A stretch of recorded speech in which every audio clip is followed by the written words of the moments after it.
everyone, welcome back to my channel, The Scenic Girl Traveler. If you're new here, I'm Erin and I share travel videos from around the world. My sister and I recently took a road trip adventure through Scotland where we went to places like Inverness, Orkney Islands, Glencoe, Edinburgh, and everywhere in between. In this video, we're going to show you everything we got up to on the Isle of Skye, one of Scotland's most talked about destinations. We spent a few days hiking, exploring, and checking out the island's highlights before heading back to mainland. And along the way, we also stopped at one of Scotland's most famous castles.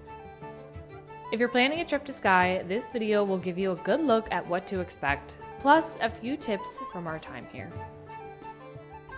Welcome to the Isle of Skye in Scotland. Come along in today's video as you join me and my sister the next couple of days as we go around Isle of Skye to see all the best that this island has to offer in Scotland. Getting to Skye is half the fun. We drove down from Orkney Islands, traveling on a ferry, and then driving through the winding highland roads and mountain passes that look different around every bend. By the time we crossed the bridge onto Skye, the scenery already felt unique, rugged, dramatic, and completely different from anywhere else we'd been in Scotland. Hello from the Isle of Skye. Welcome to today's video where I'll be taking you on our couple-day journey through the Isle of Skye.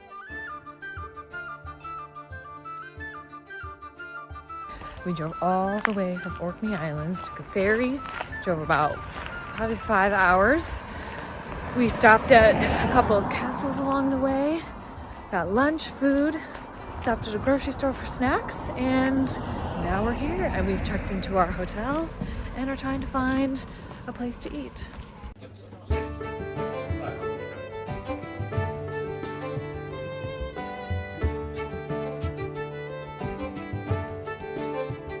We woke up in the Isle of Skye today. We're staying at this really cute bed and breakfast that I think part of the house is from the 1700s as well. And today we're going to go around and explore Skye because we have sunshine. So we're going to see and do as much as we can, and we're so excited.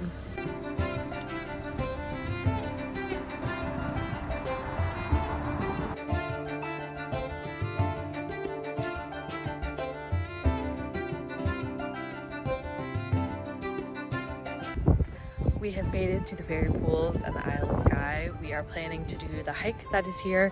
I think it's only a couple miles and maybe about 600 feet of elevation gain. So we are excited to explore this. This is our first stop on our Isle of Skye adventure over these next couple of days. And we have gotten so sunny weather. We've gotten so lucky with the sunny weather.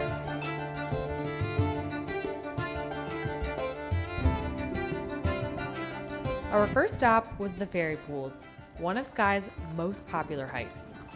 The path follows a series of small waterfalls and pools with the Cullen Mountains as the backdrop. The trail is straightforward, but you do have to hop over a few streams, so waterproof shoes can make the hike just a little bit easier. The first stretch gives you a good sense of what's ahead: clear water, dramatic scenery, and trails that pulls you further into the valley. The nice thing about the fairy pools is that there is a toilet and facilities as well as a car park. So you'll be able to have that before you go out on your hike. As you head further up, the pools get even more striking. On sunny days, the water is so clear it almost looks like turquoise glass. People do swim here, though it is freezing cold most of the year. We stuck to walking, but it was fun to see others take the plunge, including a little pup. The higher you go up, the better the views of the mountains, which really dominate the landscape here. Alright, so the fairy pools are beautiful. If you're coming to the Isle of Skye, I highly recommend coming.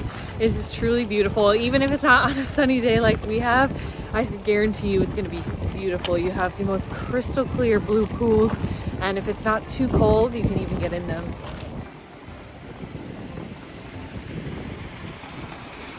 At the top, the pools feel more remote and less crowded. Each one has its own small waterfall, and it's easy to see why this spot is so heavily photographed. It's not a long hike, but it's worth giving yourself at least 2 hours. That way you can take your time and avoid the busiest part of the day. If you want fewer people around, early morning or late afternoon are the best times to go. We made it to the top of the hill where the fairy pools are, and we're just sitting here on the rock just taking it in. But a nice one to do, and if you're coming to the Isle of Skye.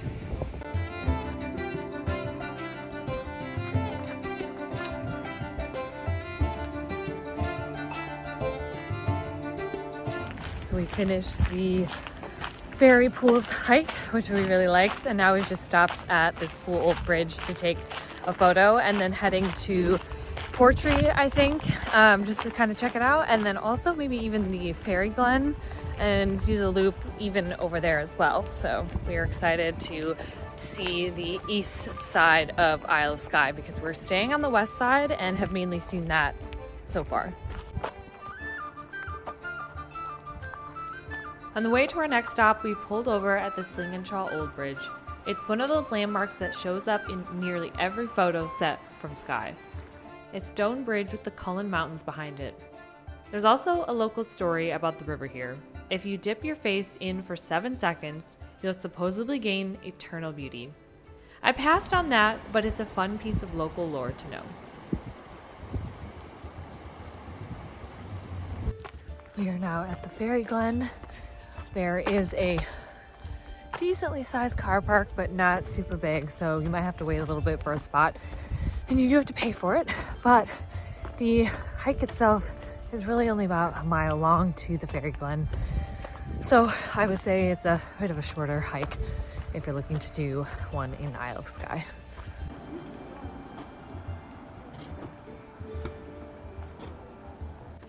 I would probably say one of the best ways to get around the Isle of Skye is to have a car. There's certainly public transit or taxis available, but there's just so much to see around, and quite a big island to try to walk or get to things by foot. So I do recommend having a car if you're coming to the Isle of Skye for a few days. Tucked away on the Isle of Skye is a place that feels like it's stepped right out of a storybook, the Fairy Glen. Rolling green hills ripple like waves, tiny cone-shaped mounds rise up from the earth, and narrow paths wind through the landscape, making it feel both otherworldly and intimate. The Glen is often linked to fairy folklore. You can almost imagine tiny winged creatures darting between the moss-covered stones. The formations were actually shaped by landslides thousands of years ago, but standing here, it's easy to see why legend grew around this place. What made our visit even more magical was stumbling across a wedding happening right in the middle of the Glen. A small group had gathered on one of the mossy green mounds, the couple framed by the surreal landscape. Walking through the Glen is like stepping into a natural playground. You can climb to the top of Castle Ewan, the rocky outcrop that looks like ruins of a castle, and from there you get sweeping views of this whimsical landscape below. The ground is often soft underfoot, sheep graze quietly around you, and it's usually pretty quiet compared to Skye's busier attractions. Whether you're wandering slowly or just pausing to take in the texture of the hills, or sitting still and soaking in the stillness, it's the kind of place that encourages imagination. You almost expect to see a fairy dart across the path or hear whispers carried on the wind. Whether you believe in fairies or not, though, the Fairy Glen has an undeniable charm. It's the kind of place that makes you slow down, wander a little, and let your imagination run wild. Oh my god.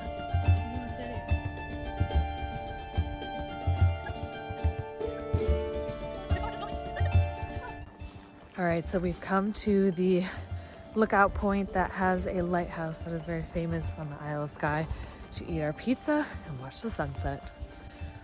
Though we were not the only ones who had this idea, because this is the line of cars just to walk another 0.3 miles to get to the point that you can watch the sunset. Driving out to Neist Point feels like reaching the edge of the world. The road winds past open fields and sheer cliffs until it ends at a small car park, where the real journey begins. From there, it's about a 45-minute walk along a rugged path that dips down and climbs back up again, with the Atlantic stretching endlessly in front of you. The lighthouse itself was built in 1909 and still stands watch on the tip of this headland, perched above crashing waves. What makes Neist Point special isn't just about the lighthouse though, it's the dramatic setting. The cliffs drop straight into the sea, seabirds circle ahead, and on a clear day you can see out to the Outer Hebrides. Many people also come here at sunset, when the light turns the cliffs golden and the horizon glows. It's remote, windswept, and absolutely worth the effort. This is a beautiful place to come see the sunset in Isle of Skye, but do just know that the road to get out here is quite narrow and there's lots of sheep on the road, so just keep that in mind when you're trying to come out here.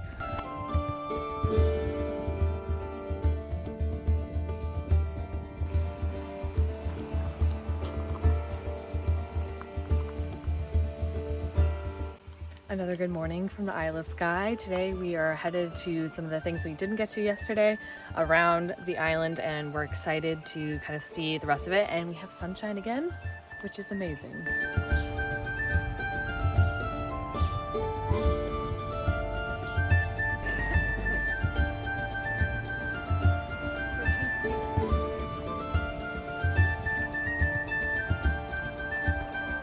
We've come to Portree, downtown Portree, because we needed to do some laundry, and there is a hostel that does offer laundry, coined laundry, which is really great. And we're also going to kind of see some of the different cafes and shops and kind of check out downtown Portree.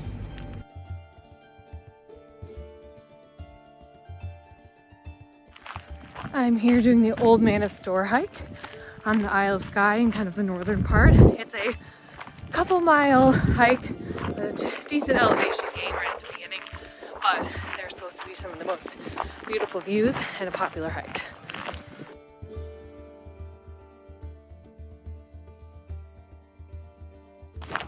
There is a car park and toilets right at the beginning of the trailhead, but the car park can get pretty full. I luckily found a spot, which I didn't think I would. There were a couple left because I'm doing it at about lunchtime. So if you do want to guarantee yourself a spot, especially during high season, I would recommend coming as early as possible to guarantee you a parking spot. The Old Man of Storr isn't just a quick viewpoint.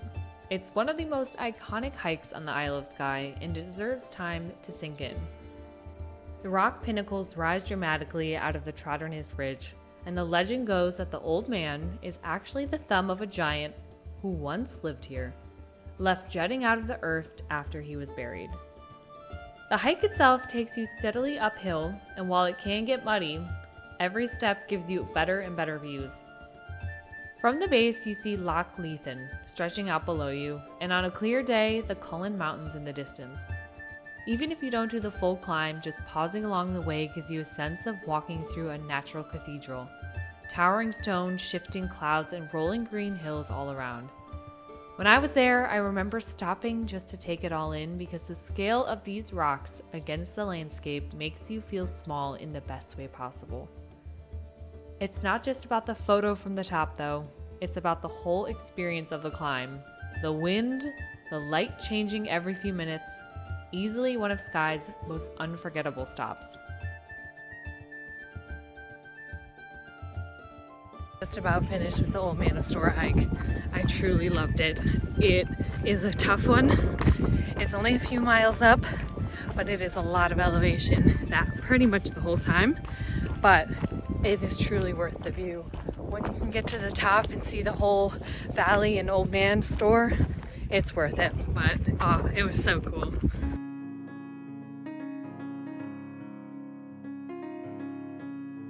Near the Old Man of Storr hike, and you can also see it on the hike, is the Loch of Leithen. It is a really beautiful loch right near the trailhead, and you'll be able to see it most of the way up and down from Old Man of Storr hike.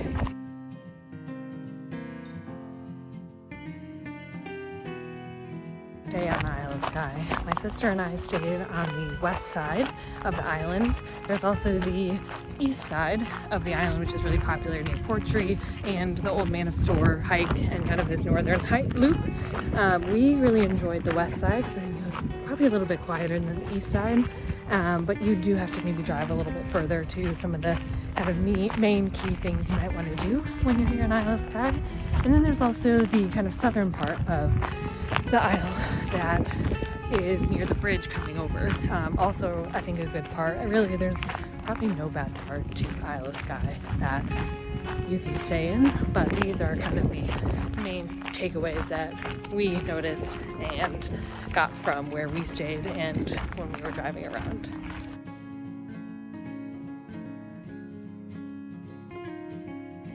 Also on the Isle of Skye have the Kilt Rock, which is supposed to be a really beautiful part right along the seafront. There's also I'm going to put the name of the hike because I'm forgetting it right here, that is in the same kind of loop in that northern part of Isle of Skye. So you could definitely do this whole kind of ring of this northern part of Isle of Skye in probably a single day. Portree is Skye's main town, but it doesn't feel like just a stopover. It feels like the island's beating heart. The colorful houses lining the harbor are what first catch your eye. And if you're like me, you'll probably stop every few steps to take another photo from a slightly different angle. But Portree isn't just a pretty picture. It's where you really feel the rhythm of local life.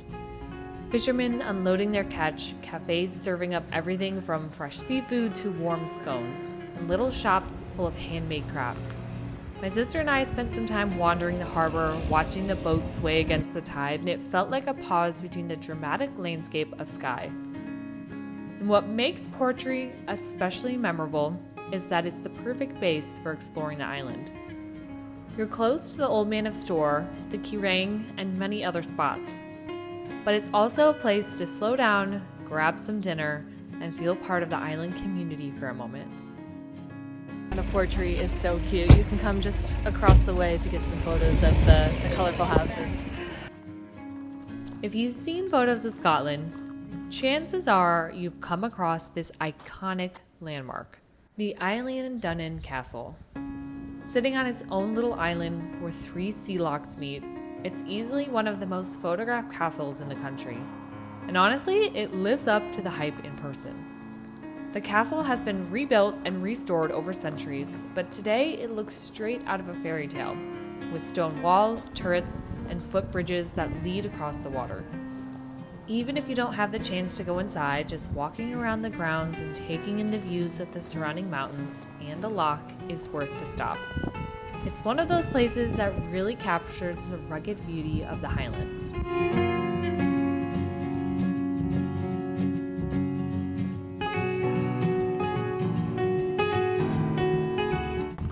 Alright, so we're at the Eilean Donan Castle, which we stopped at on our way out from Skye because it is just a few minutes past the Skye Bridge.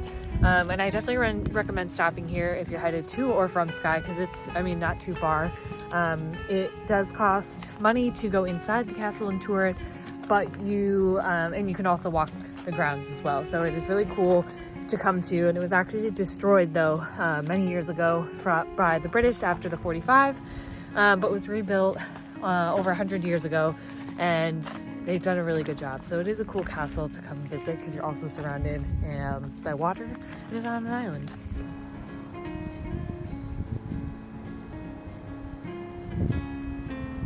After visiting the castle, we stayed just down the road at a cozy bed and breakfast, where the view was every bit as magical. From the garden, you can watch the mountains turn shades of purple and gold as the sun slowly sinks behind Loch Duig.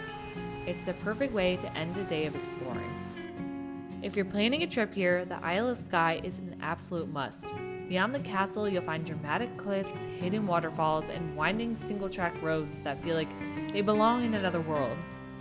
Even a simple drive across the island is an adventure in and of itself. Skye has a way of making time slow down. You'll want at least a couple of days to take it all in. For us, watching the loch grow still as the evening settled in was the perfect reminder of why Scotland is so unforgettable.